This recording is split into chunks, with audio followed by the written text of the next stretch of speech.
I know a lot of you had hard weekends, and I'm not trying to belittle your hard weekend by any way, shape, or form. I'm really not. But did anybody else get hit in the head with a steel chair and bleed like a stuck pig this weekend? Now, what's going to take some of that sympathy away is that, did anybody volunteer for the chance to get hit with a steel chair? I mean, it's pretty easy to tell I'm a wrestling fan, guys. Look at me. I'm dressed like a 1985 referee from a shitty wrestling match. Tommy Musso knows what I'm talking about. He's had the same dream too. Man, it's you don't really know. Dude, some old lady called the cops on us at a wrestling show. That means we won. That means it worked, motherfucker. All right, I do a monthly wrestling show. I host a wrestling show in Oklahoma, Mississippi. Yeah, you heard that right. I drive 2 hours to go to a show where like the entire fucking town comes out to see wrestling. Now we could sit here and be cooler than that all we want, but it's the coolest fucking shit. Imagine being at a place where somebody yells something. Like we were at the show last weekend, and this guy gets up and he goes, "Eric Wayne, you suck!" And a guy 3 rows over goes, "Shut the fuck up, Jeff! I'm gonna beat your ass at work on Monday!" And then you're like, for a second, you're like, I want to see that show. That sounds fucking great. And so like, I'm gonna do what I'm not supposed to. And now let's break fourth wall for a second. It was supposed to sound like I was gonna get hit by a chair. And then I was gonna act like I got hurt. Then I got actually hit by a chair. And this is the only time in life I'll ever say that thank God I actually got hit by that chair. Because goddamn it looked cool as fuck. Oh my God, every little like Hot Topic kid, pyrotechnic, listening to ICP and rap metal part of me was like, fuck yes! This is so cool!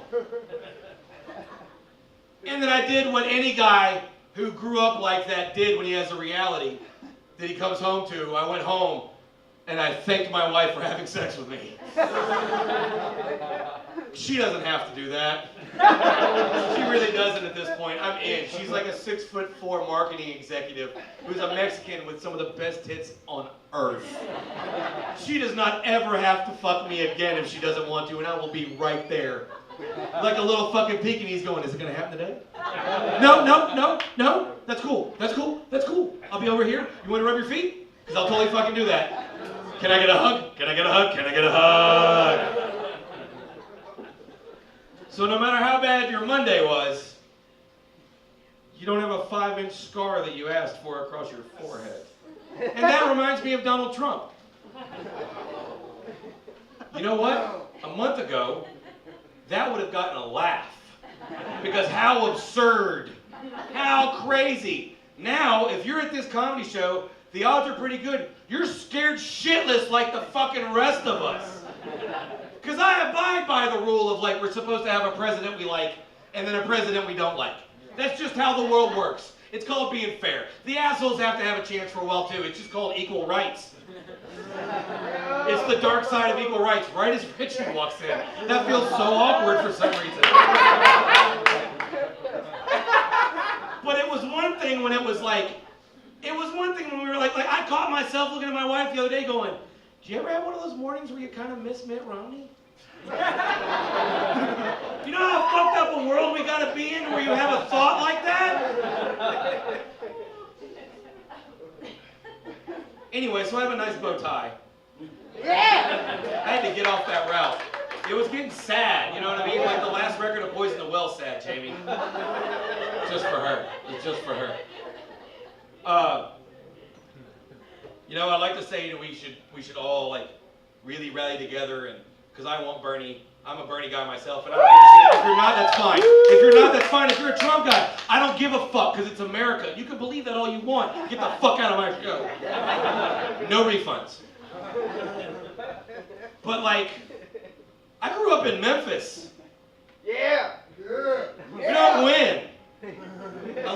basketball. Yeah!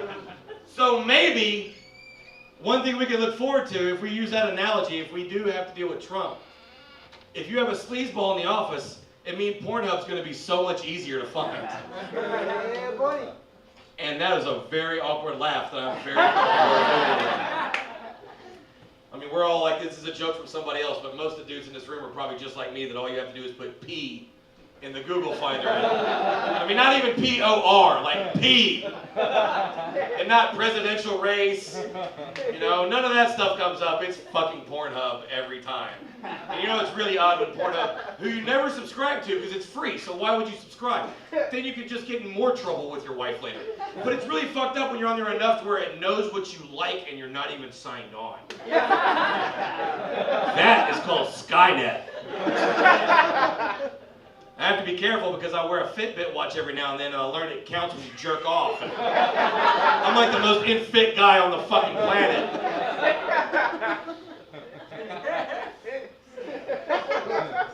Let that resonate. I'm fine with that. Ladies and gentlemen, thank you so much for coming tonight to support local Memphis comedy. This is absolutely awesome. Like, you can tell you're doing something right and something's going on good when you don't know half the motherfuckers in here. I could be half these dads. Seriously. You laugh too much and that ruined that joke, but I'm willing to take that because you're analytical and it doesn't bother me at all.